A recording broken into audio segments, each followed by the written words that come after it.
The good news is you can do this. And I'm going to encourage you, whatever you've been through, my prayers are with you. My thoughts are with you. Hi, I'm Dr. Rola, clinical psychologist, and today I have another video for you. The title is 10 Thinking Errors That Can Ruin Any Marriage. It's a beautiful day, nice weather, the sun is out. It's so bright, I had to pull out my awning, but I'm loving the weather. The trees are beautiful, and I hope you're making the best of life where you are.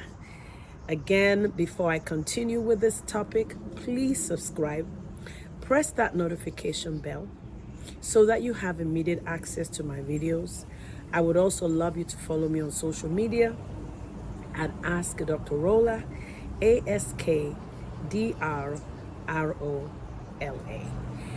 I wanted to talk about these thinking errors because, like life, marriage goes through ups and downs.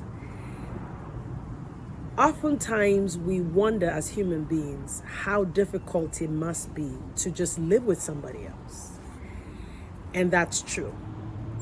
But I found that when you have thought patterns that are healthy and more balanced, you're more likely to be able to deal with adversity in your marriage. You're also going to be increasing your marriage's capacity to handle life. Instead of constantly sucking at the life and the well-being of the marriage, you're putting things in and you're depositing, like into a bank account, resources to strengthen your marriage. Something got in my eye here. To strengthen your marriage. I must say here that as I'm talking about this, some people may judge a marriage primarily by the length about a marriage being 30 or 40 years old, and that's a good thing. But it is possible for a marriage to be long-term and be unhappy and dangerous. We're talking here about thinking patterns that makes a marriage unhealthy, whether the people in the marriage separate, divorce, or not. So let's talk about these thinking patterns.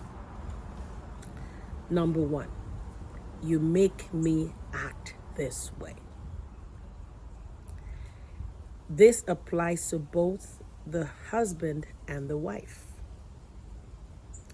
It is a sense that you do not want to take responsibility for your actions. When people engage in this thought pattern, they're more likely to continue to engage in unhealthy, bad, problematic behaviors for their marriage and not make changes. Because if they're blaming the other person, then in some ways they're being absolved of the responsibility of making changes. I don't know what's getting into my eye here. Okay. Second, saying that you cannot when you do not want to do something. And that applies both to the husband and the wife. Not wanting to do something because it's an inconvenience and it's frustrating is understandable. And it may be helpful for you to say and be honest that you do not want to do it for now, or find another time to do it if it is something that is really important to your spouse and to your marriage. When you say I can't, there's a finality to that, and it shows inflexibility. You may win in the moment and get away with doing things that you don't want, but then the time is going to come when the other person is could become tired of trying to just be one-sided and meeting your needs, or the other person may begin to copy this kind of behavior. And so everyone is sucking and not giving. I can't suggest finality, and you also suggest that you're not willing to stretch yourself. In order for marriage to work and anything good to work, you're going to do things sometimes that you do not want. And that is why saying I can't when I don't want to do something as a pattern is unhealthy. Number 3, I can't hurt you. You're hurt because you want to be hurt. And I've heard this a lot. I don't have the power to hurt you. You're your own person. Your feelings are yours. And if I hurt you, you let me hurt you. Very dangerous kind of thinking. Yes, the person has the power to monitor their feelings. But yes, when you're married to somebody, you live in close proximity to them, you're in the same house, you're making decisions, whatever you do in your life that impacts them at that, because of the closeness of that marriage, and because you're a couple, you have the ability to hurt the other person. And even if the other person denies that they're hurt, they're more likely masking the behavior. They may have internalized rage, anger towards you, or the person is so numb that you're dealing with somebody that is traumatized and they've hidden their feelings, which will translate into all kind of problems down the road. They're going to isolate, they're going to detach, they become mentally ill or physically ill. So yes, you have the ability to hurt that other person. It's not just because they want to be hurt. And I know that people are overly sensitive, but what you say and what you do does hurt the other person, and vice versa. Number 4, when you avoid doing boring tasks or hard work. This is huge. Let's call it what it is. You're just plain old lazy. And we all have we all should give ourselves room. If you're married, give yourselves room sometimes for somebody to, be a little bit laid back. Can't be on a performance treadmill all the time. But to constantly avoid doing boring things or hard work is going to work against your marriage. Why? Family needs structure to stay centered. This shows a lack of discipline and unwillingness to stretch yourself to do things that need to be done. It can be boring to manage your money. It can be boring to budget. It can be boring to go to bed about the same time with your spouse so that you can have a healthy sexual life. You don't want to avoid hard work. Marriage is hard work, but it's good hard work, if that makes sense. So avoiding it deprives you of the joy and the reward.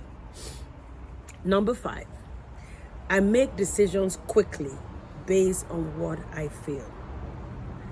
This is a person that has not made a difference between the thinking and the actions.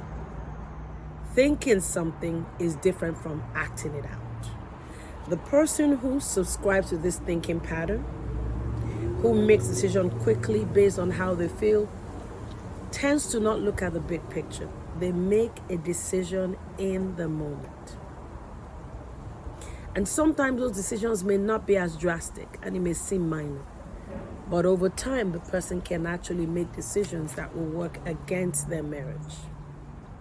Let me point it out that these thinking patterns are so negative that not only do they affect your marriage, they affect your growth and development as a person.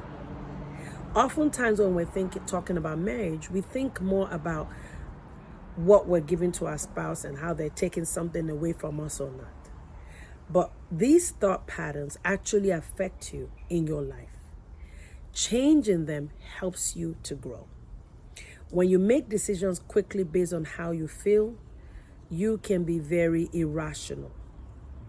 The people that I've worked with who have this kind of thought pattern, I jokingly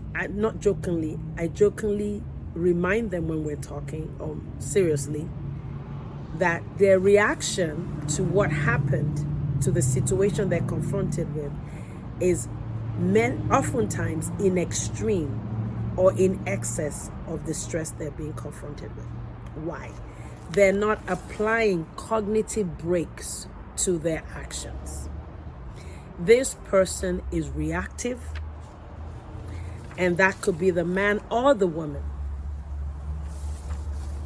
the husband or the wife. Important.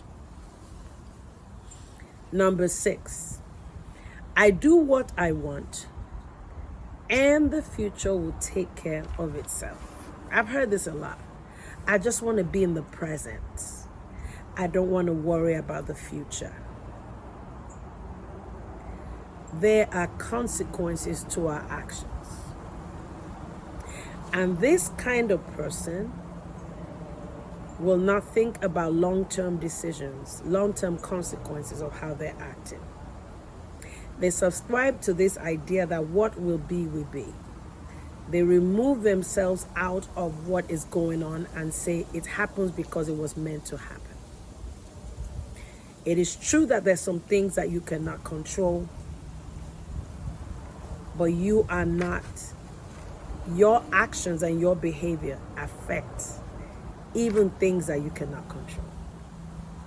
This person is not growing. This person is not engaging in delayed gratification. They're engaging in behaviors that can give immediate pleasure sometimes, but could cause consequences down the road. It is a very myopic way of looking at life, and it will be important to change this kind of thinking. There's so many things I want to do as a person, or you may desire to do. Thinking about the consequences helps us to restrain ourselves. Number 7, I feel the greatest when I get my way and win. Not good. Because you're losing in some ways. Anyone who is invested in winning all the time, whether that is through aggression or manipulation, would eventually find out that they'll be standing alone in the joy that they're experiencing. To truly win, you must allow others to win sometimes. And there's some areas that you shouldn't want to lose, of course, if that has to do with your values, your goals for the family, things that are positive. But when is winning just for the sake of it, that is a bad thing. That means you're not going to be open to suggestions from your partner, your spouse. You're not going to be open for suggestions for other people, mentors, friends, advisors, financial or in any other area. Because you think that the way you feel about winning is the most important. You're minimizing your opportunities to win on a larger scale. So if you like to win, redirect that into engaging with the person you're married to so that you guys can win on a grander scale. Devote your energy onto a win-win situation, and over time you will see the satisfaction in your heart and also in your marriage. Number 8, fear is a weakness. I am never afraid. And I've had people say this. They will say something like, faith is the enemy of fear. I will never fear. There's an unhealthy fear. There's a fear that incapacitates you and stops you from functioning. That's an unbalanced one that needs help. But everyone should have fear. Because if a person subscribes to this thought pattern, they're likely to have little or no empathy for other people. If there's suffering, if there's pain with the children or in the family, they will put on have a very stoic presentation and be hiding their insecurities and masking how they feel. They may not share their problems with others so that those things can be addressed. If their spouse says something, they'll disregard it, because that's a sign that they're not being fearful or insecure. This person is more likely to engage in superficial emotionality. One extreme is being very happy and confident, and the other one is to be numb. Because the middle part, which is balance, allows them to experience a range of emotions. And some of those emotions are not always smiling. It's feeling a sense of anxiety. And anxiety serves a purpose in helping you and I to make better decisions sometimes. If I have if I'm constantly living beyond my means, and 1 month after a month, that's not me anyway. But if you or anybody else has done that, and I've had a few months like that when I wasn't living beyond my means, but financially I was struggling, you look at it and you have anxiety about why your money is looking that way. That anxiety can drive you to make better decisions about budgeting, look for a better job, clean up your resume, talk to your spouse, minimize the wastage. Do you see anxiety serves a purpose? So to not have fear and some level healthy fear, it's not a good thing. It's not a good thing. Number 9, I get angry when I don't get my way, and I sometimes use my anger. Remember, the person who is engaging in these erroneous thinking patterns is not going to say it like that, right? They're not going to say, I get angry when I don't get my way. I mean, they may, but most people don't. These thought patterns I'm sharing with you today is demanding you to look inward. And how are you going to know if this applies to you or not? Look at the way you act and look at your pattern. You will find that they will fit some of these. You may not verbalize it, but the way you live, decisions you make, how you relate to your partner, how you relate in your family life, subscribes to these thinking patterns or not. I get angry when I don't get my way and I use my anger. When you use your anger, you're never going to know what's truly happening in your family. Many ways. Many young people, young adults who've grown up in homes where there's a lot of anger, they hide their abuse. They hide that they've been molested. They're closed in. There's no reciprocity where you can share what you feel and get back from them. There are ways in which you can help your family that is being ignored or you're not even aware of because your anger is taken over. People are walking in eggshells around you, on eggshells around you. People are not able to offer advice that could improve you and improve the marriage and the relationship. Anger is a very powerful emotion and it makes you feel good and puffed up. But the reality is that it's masking a lot of other things and other emotions. You're not growing. Again, it's like the other point, you're winning in the moment, but in the long term, you're losing. And that is why people who are in marriages 30, 40, 50 years sometimes may not be happy. They're there, they're in the same house, but the fabric and the substance of the marriage has been chipped away at by erroneous thinking. When we have erroneous thinking, it affects the way we act. And number 10, I am good at things quickly without trying, and I hate being less than number 1. You're competitive. You don't like putting in effort. If you put in effort into something, it kind of sends you the message in your mind that maybe you're not good enough. That is erroneous thinking when it applies to marriage. Because marriage and doing life and relationships is both an art and a science. There are rules and guidelines, but in terms of the implementation and the carrying out of it, it's a process.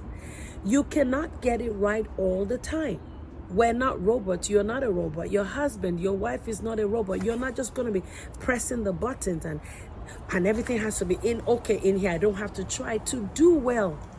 And to succeed in marriage, sometimes you try a little bit harder and you don't do it perfectly and you get back up. That gives you permission to not walk out of a marriage that is solid. There's so many of you who are in marriages that are pretty good marriages, and I work with some of those people. They're telling me they want to give up, but there's so much good. There's no beating, there's no abuse, there are minor disagreements, there may even be some major ones, but the substance of it is something about them gels, and they want to move forward. But because you don't want to try, and you think trying means you're not good enough, is a problem. If you have this thought pattern, you can put down your spouse who is trying and you're seeing progress, but instead of you encouraging them, you're putting them down. You want it to be 100% perfect. You're a perfectionist in an area that nobody can be perfect. Marriage is an art and a science. It is not easy, but it is good work. And when you have this thought pattern that you hate being less than 1, you're measuring yourself on an ideal that really doesn't exist. What happens is you give up on challenges, You give up on growing because it makes you feel like this person is not, I'm not feeling capable. They want me to do more, or I've tried and it hasn't worked, so I'm going to walk away. Not good. These are the 10 thinking patterns that can ruin any marriage. I want to encourage you to look through them and take them in. The good news is every thought pattern can be changed. And what I like about these thought patterns is every time you're working on them, you're also working on yourself. This growth is not just in your marriage, it's in every area of your life. This is good stuff. I want you to share this video with as many people as possible. Please subscribe.